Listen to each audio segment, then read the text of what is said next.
A panel of federal judges in Texas has blocked the state's new congressional map that could have helped Republicans gain a handful of U.S. House seats in next year's midterms. It's a major blow to President Trump's effort to protect the GOP's slim House majority. So for more on this, we want to go out live right now to Houston, Texas. Fox News' Sarah Alegre joining us here with a breakdown and what this means right now.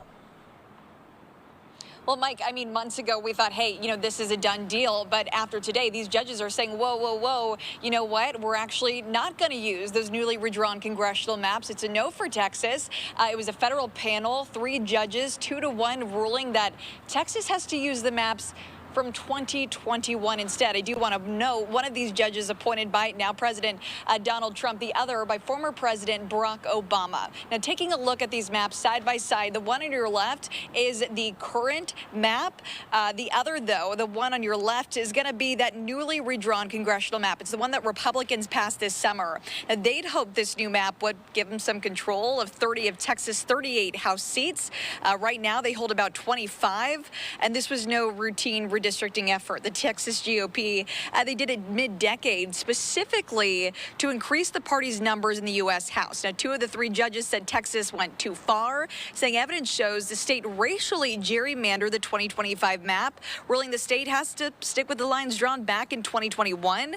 It's a big win, though, Mike, for Democrats, especially for the state legislators who left Texas for Chicago this summer to block a vote on what they called unfair congressional maps. Why we've been working so hard every single day is because we, like the rest of Americans, are tired of it. We've had enough. And it's not just about D versus R. It's about whether the American people get to live the American dream. And Governor Abbott responding, saying in part the legislature redrew our congressional maps to better reflect Texans' conservative voting preferences and for no other reason.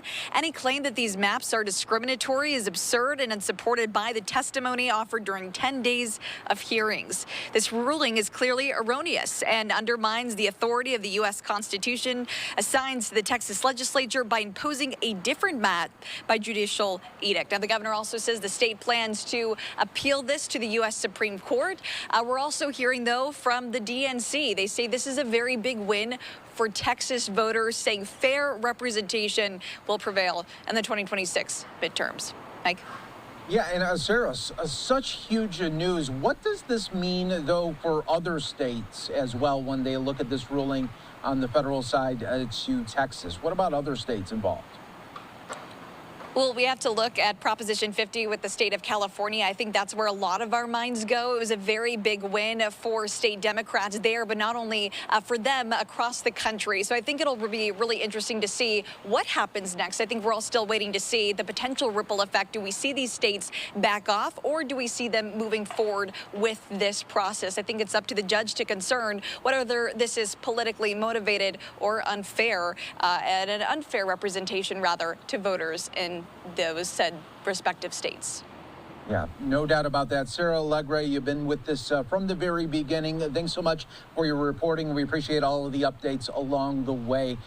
Thanks again for being with us on Live Now from Fox. All right, everyone, we do want to continue our coverage right now on the Texas redistricting fight and that federal court blocking the Lone Star State from using their new congressional map for the 2026 midterms. For more analysis on the news, we want to bring in our next guest to help break it all down for us. Please welcome everyone from the Texas Tribune, reporter Eleanor Klibanoff. Eleanor, this was a big news day today, especially in Texas, and we'll see what the ripple effects really are across the country as well. Absolutely. Just big news. We've been waiting sort of on tenterhooks for this for a long time, several weeks now. And now that it's here, I think surprised a lot of people, and it's not over yet. Yeah, so tell us what these next steps and what you are going to be looking at as this news just came down today.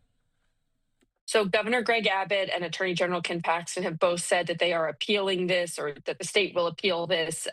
It'll go directly to the Supreme Court because voting rights cases are a little bit different than usual cases that go to the Fifth Circuit. So this will go directly to the Supreme Court, and the Supreme Court will decide in the short term whether to allow this to stand for the 2026 elections, and in the long term whether or not these maps were discriminatory. Now, okay, so if it goes through the way that the federal judge put down that say, hey, you can't use these maps, what about other states? Is there going to be able to be cherry picking? Okay, we could do it in this state, but maybe not in another state? Well, the facts of how every state handles their redistricting are so different, and the how you sort of handle a redistricting lawsuit is so wonky and technical that it's not as easy to say, well, if Texas can do it, then can Missouri do it? If Missouri can do it, can California do it? It's how did you approach it? What are the details? What are the facts? And often down to the percentages in each district. So a ruling in Texas does not necessarily tell us anything about these other states. With the ruling, though, for Texas specifically, does this change any of the lawmakers on how, for their future plans, if they were going to be running, were they going to be not running with this new map? It creates chaos. We have people who have already declared for seats that maybe are not going to now be used for the 2026 election. We have other people who have filed to, run in their seats vacated, in the state house or things like that. So the ripple effects are huge. And we also have a lot of people, particularly Republicans, who feel like the Supreme Court will overturn this, saying, I'm still working with the 2025 maps. You have Democrats saying the 2021 maps will definitely be in effect, like, no questions asked. And so hugely confusing. And we've got about only less than 3 weeks left in the 3 weeks left in the filing period for the courts to sort this out and people to know where they're running. Yeah, no doubt about that. And for the voter, though, what does this mean for Texas voters where they're thinking, okay, my area is going to be redrawn, but maybe not anymore? I mean, a lot of ups and downs right now.